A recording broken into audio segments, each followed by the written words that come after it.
ఓం నమః శివాయ. ఓం నమో నారాయణాయ. ఓం శ్రీ నరదృష్టి నివారణ కాల భైరవాయ నమో నమః. ఓం త్రయంబకం యజామహే సుగంధిం పుష్టివర్ధనం ఉర్వారుకమివ బంధనాన్ మృత్యోర్ముక్షి యమామృతాత్ యో రుద్రో యో అగ్నవ్యో అప్సు యవోషధీషు తస్మై రుద్రాయ నమోస్తు. హరి ఓం. మా ఛానల్కి స్వాగతం. చూస్తున్న వీక్షకులకు ప్రేక్షకులకు ప్రియ కాళభైరవ భగవద్బంధులకి స్వాగతం పలుకుతూ అందరినీ మహాదేవుడు చల్లగా ఆయురారోగ్యాన్ని ప్రసాదించాలని కోరుకుంటూ అందరికీ మహాశివరాత్రి పండగ శుభాకాంక్షలు. అలాగా ఆదివారం అమావాస్య సందర్భంగా మహాదేవుణ్ణి కాళభైరవుని ఎలా పూజించాలో సవివరంగా సంపూర్ణంగా ఈ వీడియోలో తెలుసుకుందాం.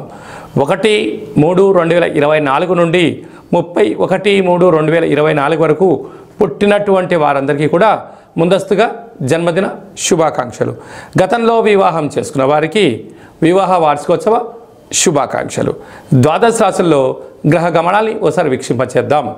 మేషరాశిలో గురు సంచార స్థితి, కన్యరాశిలో కేతు సంచార స్థితి, మకర రాశిలో కుజుడు మరియు శుక్ర సంచార స్థితి, కుంభరాశిలో రవి బుధ శని సంచార స్థితి, మీనరాశిలో రాహు సంచార స్థితితో ద్వాదశ రాశుల్లో గ్రహ గమనాలు ఈ విధంగా ఉన్నాయి.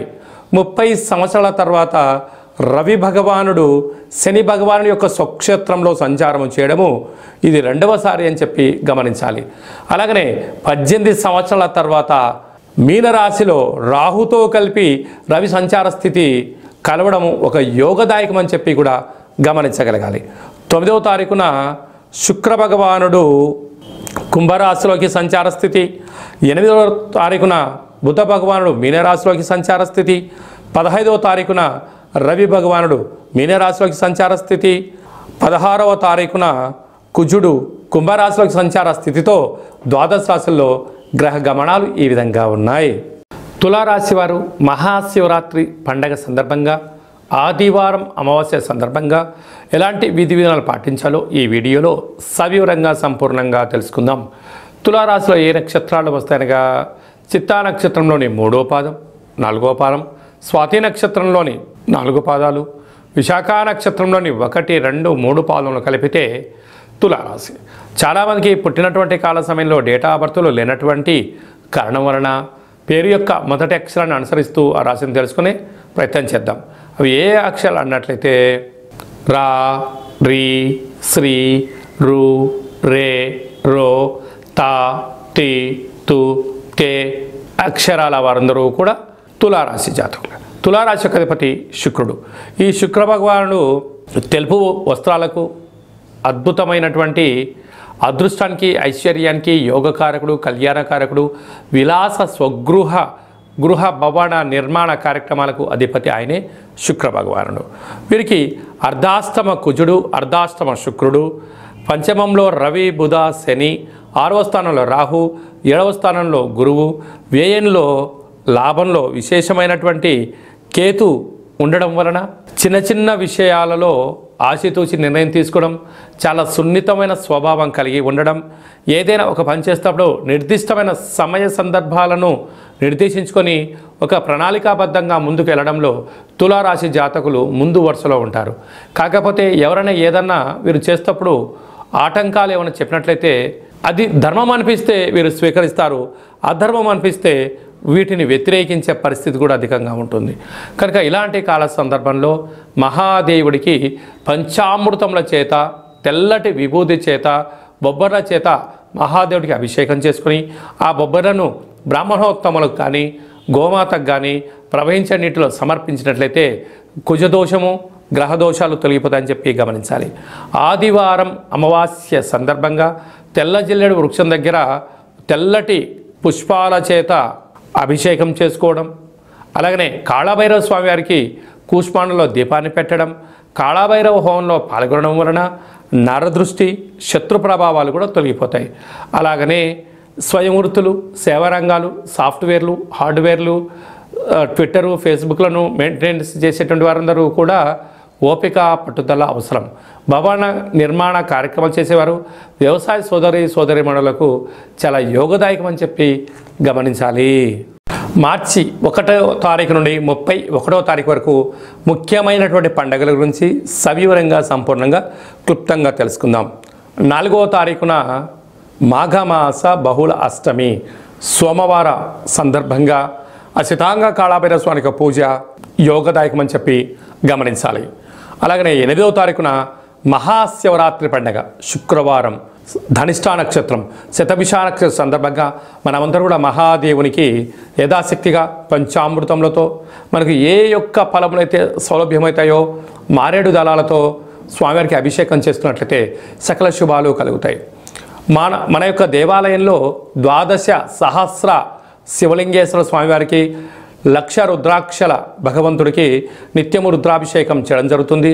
అలాగనే శతరుద్ర హోమం చేయడం కూడా జరుగుతుంది. కనుక భక్తులందరూ కూడా మీ యొక్క గోత్రనామాలని ఈ కింది నెంబర్కి వాట్సాప్ పంపించగలిగినట్లయితే మీ గోత్రనామాలతో అభిషేకం చేయించి విభూతిని రుద్రాక్షను ప్రసాదంగా పంపించడం కూడా జరుగుతుంది.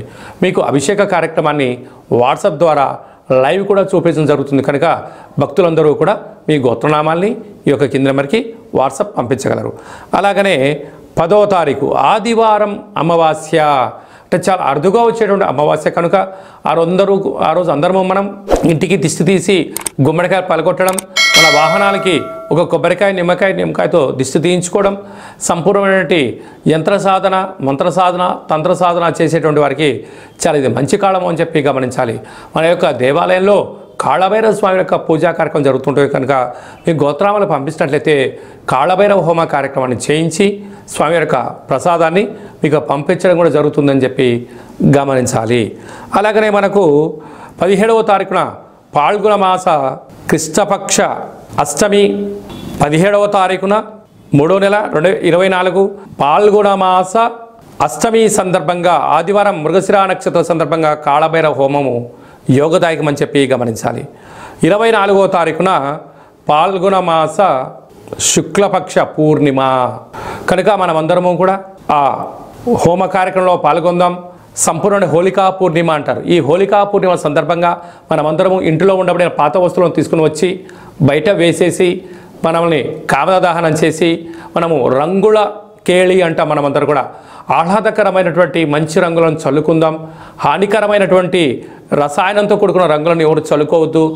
చర్మ సౌందర్యమైనటువంటి ఇబ్బందులు కలగకుండా కంటికి కానీ మీ యొక్క దేహానికి ఇబ్బంది లేనటువంటి రంగులనే చల్లుకుందాం. హోలీ పండుగ చేసుకుందాం. అందరికీ హోలీ పండుగ శుభాకాంక్షలు. కనుక మనమందరము కూడా మహాదేవుడి యొక్క పూజ చేసుకొని స్వామికి ఆశీస్సులు పొందుతాం. అలాగే ఈ యొక్క మార్చి నెలలో ఇంకనూ మనం విజయం సాధించగలగాలి అన్నట్లయితే ఈ యొక్క పాత్ర కంచు పాత్ర, రాసులు 12 ఎలా ఉంటాయో 12 రాసులు ఇందులో అచ్చు వేయడం జరుగుతుంది. ఈ యొక్క పాత్ర కాళభైరవ స్వామి యొక్క అక్షయ పాత్ర అనడం జరుగుతుంది. ఈ యొక్క పాత్ర గృహంలో ఎప్పుడైతే ఉంచుకుంటామో మన కుటుంబానికి, మన వ్యవస్థలకు, మన సంస్థలకు సకల అష్టకష్టాలు తొలగిపోతాయని చెప్పి గమనించగలగాలి. ఈ పాత్ర మన ఇంట్లో ఉన్నట్టయితే నరదృష్టి, శత్రు ప్రభావాలు, తాంత్రిక ప్రయోగాలు, వాస్తు, నరదృష్టి దోషాలు తొలగిపోతాయని చెప్పి గమనించాలి. ఇలాగా ఒకసారి శబ్దం చేసినట్టయితే ఓంకార శబ్దం రావడం జరుగుతుంది. ఇలాగా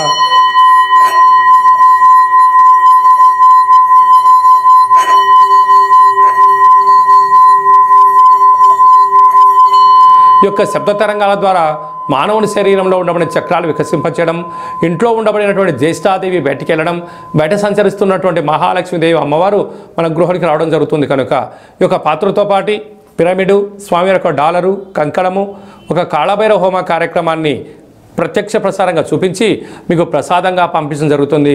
కనుక అక్షయ పాత్రను సొంతం చేసుకుందాం. అష్ట కష్టాలకు దూరంగా ఉందాం. అష్ట ఐశ్వర్యాలకు స్వాగతం పలుకుతామని చెప్పి గమనించాలి. మీ వ్యక్తిగత జాతకం తెలుసుకోవాలనుకుంటున్నారా? మీ పేరు, పుట్టినటువంటి తేదీ, నెల, సమయం, సంవత్సరం రాసి మీరు వాట్సాప్లో పంపించగలిగినట్లయితే మీ యొక్క సంపూర్ణ జాతకాన్ని వ్రాసి పంపించి పుట్టినప్పుడు గ్రహ గమనాలు ఎలా ఉన్నాయి, ప్రస్తుతం ఎలా ఉన్నాయి, రాబోయే కాలంలో ఎలా ఉండబోతున్నాయో సవివరంగా కూడా మీకు తెలియజేయడం జరుగుతుంది. చాలామందికి పుట్టినటువంటి కాల సమయంలో డేటా ఆఫ్ బర్త్లో లేనటువంటి వారికి మీ పేరు యొక్క మొదటి అక్షరం అనుసరిస్తూ ఆ రాశిని, గ్రహ గమనాలను తెలియజేస్తూ కాళభైరవ ఉపాసన చేత గవ్వాల ద్వారా అనగా రమణ శాస్త్రం ద్వారా భూత భవిష్యత్ వర్తమానాన్ని తెలియజేయడం జరుగుతుంది. ఆసక్తి గలవారు ఈ కింద నెంబర్ సంప్రదించి అపాయింట్మెంట్ తీసుకొని సంప్రదించగలరు. మీ అమ్మాయికి కానీ అబ్బాయికి కానీ ఎంత ప్రయత్నం చేసినా వివాహం అవ్వడం లేదా, వచ్చేటువంటి సంబంధం ఎలాంటి సంబంధమో తెలుసుకోవాలనుకుంటున్నట్లయితే మీ యొక్క అబ్బాయి యొక్క జాతకంలో కానీ అమ్మాయి యొక్క జాతకంలో ఏంటి దోషాలు ఉన్నాయి, ఏంటి యోగాలు ఉన్నాయి, వచ్చేటువంటి వధు వరులలో సంపూర్ణమైన వారి యొక్క గ్రహాల యొక్క పరిస్థితి, గణాలు గుణాలు సమ్మేళనాన్ని తెలియజేయడం జరుగుతుంది.